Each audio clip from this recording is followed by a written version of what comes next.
Hi, this is Chris from Total Parts Plus, and today we have a 2009 Ford Ranger XL single cab chassis ute, stock reference number 5358. The shape runs from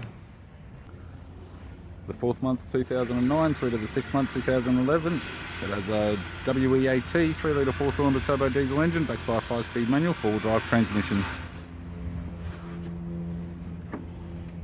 WEAT 3-litre 4-cylinder turbo diesel engine. We have the left hand guard, which appears to have no damage.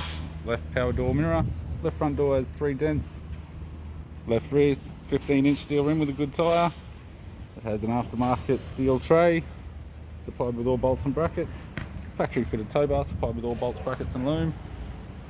Right hand rear 15-inch steel rim with a good tyre. Right power door mirror. And a right front 15-inch steel rim with a good tyre. We have the driver's side door trim, power window master switch. This vehicle is fitted with black cloth interior, 5-speed manual gear shifter, bench seat style center console, heater controls, 6-stack CD player, interior mirror, left sun visor, right sun visor, and the instrument cluster.